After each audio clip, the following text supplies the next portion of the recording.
Hello viewers, this is doctor Mohammad Suhaib Rauf from Deoband. तो आज हम आपसे बात करने जा रहे हैं hair fall in rainy season या हेयर फॉल इन मानसून, या फिर हम कह सकते हैं कि जो बरसात के मौसम में बालों का जो गिरना जो है वो आम दिनों के मुकाबले बढ़ जाता है।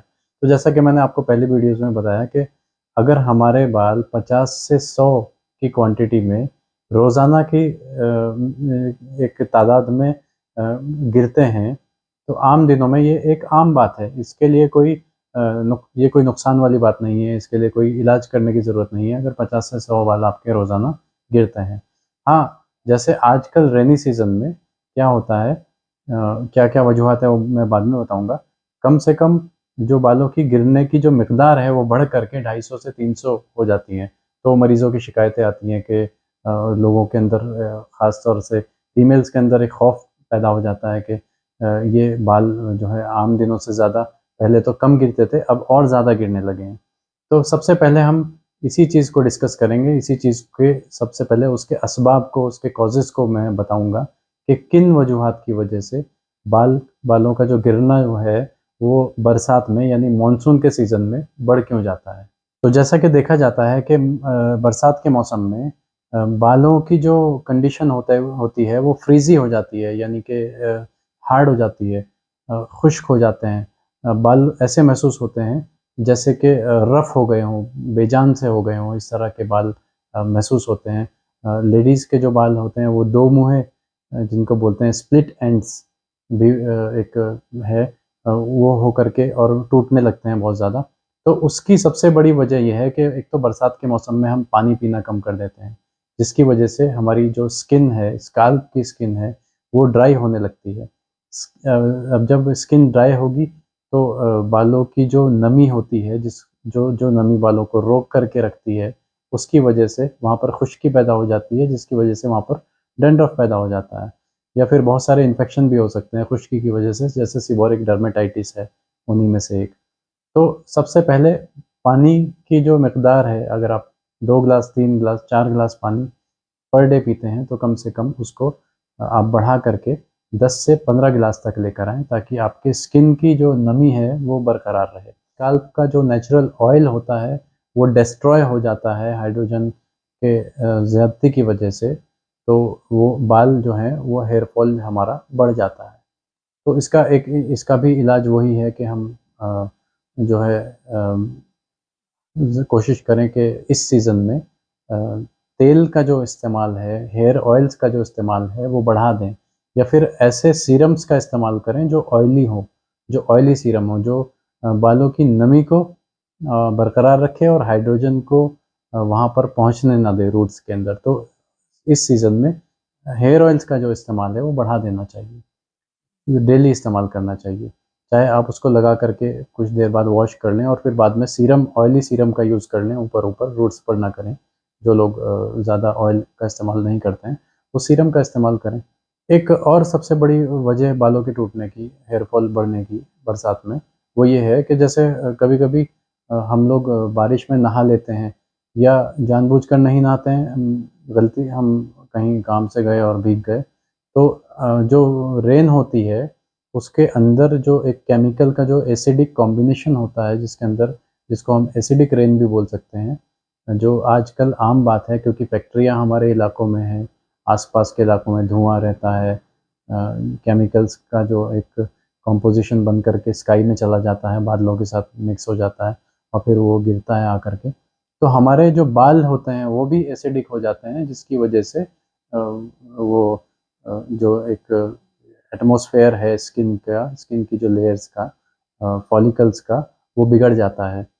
तो उससे उस एक दूसरी वजह ये है कि हम जो है उसको जो हमारा जो जैसे भीग कर के आए हम गीले बालों में, उसको फ़ौरन हम टॉवल से वॉश कर लेते हैं, जबकि ये तरीका बिल्कुल गलत है।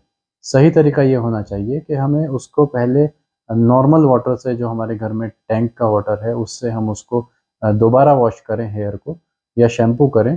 जब वो एसिडिक शैम्पू जो होता है वो बेस होता है, तो इस जब वो न्यूट्रलाइज़ हो जाए, जो रेन वाला जो एसिड था, उसके बाद हमें उससे शैम्पू से वॉश करके फिर उसके बाद हमें टॉवल से खुश्क कर लेना चाहिए। ज़्यादा बेहतर है कि अगर वो हवा से खुश्क हो तो ज़्यादा बेहतर है। रगड़ के खुश्क नहीं करना चाहिए, उसमें बालों के गिरने की तादाद जो है वो बढ़ सकती है। बालों के गिरने की वजह सबसे एक ज़्यादा ये भी है कि जब एसिडिक रेन होती है, जो केमिकल के साथ में मिक्स होकर के जो बारिश आती है, हमारे सर के ऊपर पड़ती है और हम जा कर के उसको फ़ौरन धो लेते हैं, जबकि उसमें कुछ केमिकल्स भी होते हैं पानी के साथ में। तो उसको शैम्पू के साथ में हमें पहले उसको वॉश करना चाहिए हेयर को, ताकि जो केमिकल एसिडिक जो आया है बालों के ऊपर, वो भी अच्छी तरीके से साफ़ हो जाए। उसके बाद हमें उसको नेचुरल तरीके से हवा से उसको सुखाना चाहिए। और कोशिश ये करनी चाहिए कि टॉवल का इस्तेमाल हम ना करें ऐसे में, और गीले बालों में भी टॉवल का इस्तेमाल कम करना चाहिए। हल्का-हल्का सिर्फ़ ऊपर-ऊपर से हम उसको कर सकते हैं। मसाज करके हम टॉवल को रगड़ करके ऐसे मौसम में साफ़ नहीं करना चाहिए। उससे फॉलिकल्स जो हमारे कमज़ोर हो जाते हैं, वो गिरने के चांसेस और ज़्यादा बढ़ जाते हैं, उससे बाल और ज़्यादा टूटने लग जाते हैं। एक हमें गीले बालों में कभी कंघी नहीं करनी चाहिए। अगर करनी भी पड़ जाए, मजबूरी है, कोशिश ये करनी चाहिए हमें ज़्यादातर प्लास्टिक के जो आजकल कॉम्ब्स आ रहे हैं उसको यूज़ नहीं करना चाहिए। वुड वुड का जो लकड़ी का जो कॉम्ब आता है उसको कोशिश करनी चाहिए वो कहीं से मिल जाए, और आसानी से अवेलेबल है हर चीज़ आज ऑनलाइन। तो वुडन कॉम्ब करके आप मँगा सकते हैं, उससे बालों की जो एक सलाहियत है वो बनी रहती है, स्काल्प की एक न्यूट्रिसिटी, एक कैपेसिटी होती है, वो एक बनी रहती है। या फिर नीम के कॉम्ब्स भी आते हैं, वो भी हम यूज़ कर सकते हैं। इसके अलावा कई लोगों में देखा जाता है कि प्रोटीन की कमी रहती है उनकी बॉडी में, तो प्रोटीन लेने की एक मैं आज सही मिकदार आप लोगों को बता देता हूँ। जैसे अगर किसी इंसान का वज़न 80 किलो है या 70 किलो है, तो उसको उसके बॉडी के वेट के अकॉर्डिंग ग्राम्स में प्रोटीन पर डे सेवन करना चाहिए। मसलन 80 किलो किसी का वज़न है, तो 80 ग्राम उसको प्रोटीन रोज़ाना खाना चाहिए। अगर 60 किलो है, तो 60 ग्राम प्रोटीन उसको रोज़ाना खाना चाहिए। अगर नॉन-वेज खाते हों, एग खाते हों, तो सबसे बेस्ट प्रोटीन है एग के अंदर, जो बालों के लिए बहुत मुफ़ीद होता है। उसका इस्तेमाल रोज़ाना सुबह ब्रेकफ़ास्ट में करना चाहिए, मगर ऑयल जो है वो हाफ़ बॉयल एग होना चाहिए, यानी आधा उबला हुआ। साढ़े 3 या पौने 4 मिनट उबाल करके उसको डायरेक्ट इस्तेमाल करें, विद ज़र्दी जो होती है, उसके साथ में उसको इस्तेमाल करें। इसके अलावा न्यूट्रिशन में हम आमले का मुरब्बे का सेवन कर सकते हैं। अगर किसी को आमले का मुरब्बा बहुत ज़्यादा मीठा लगता हो, तो आमला कैंडी का इस्तेमाल कर सकते हैं, या काफ़ी लोग आमले का अचार भी डालते हैं उसको भी, या कच्चे आमले का भी इस्तेमाल कर सकते हैं, या कुछ लोग आमले का शरबत भी बनाते हैं, या मशरूब आमला के नाम से एक शरबत मार्केट में अवेलेबल है, हमदर्द कंपनी का भी मिल जाता है, और भी बहुत सारी कंपनियाँ बनाती हैं। क्योंकि आंवला के अंदर एक ख़ास क्वालिटी होती है, बालों को रोकने की एक सलाहियत होती है। एक एस्ट्रिंजेंट कैपेसिटी हम उसको बोलते हैं, काबिज़ जो एक मिज़ाज होता है, वो आंवले के अंदर ख़ुसूसी तौर पर पाया जाता है। मैं अगर कोई मुझसे पूछे कि बालों को रोकने के लिए हमें क्या चीज़ का इस्तेमाल करना चाहिए, तो सबसे पहले मैं उसको सलाह ये देना चाहता हूँ कि आंवले का मुरब्बा आप रोज़ाना अपनी डाइट में इस्तेमाल करें। उससे बहुत सारे आपको फ़ायदे होते हैं। खाने में भी इस्तेमाल करें, और आमले आमले का ऑयल जो असली ऑयल होता है, रोगन आमला के नाम से मार्केट में अवेलेबल है।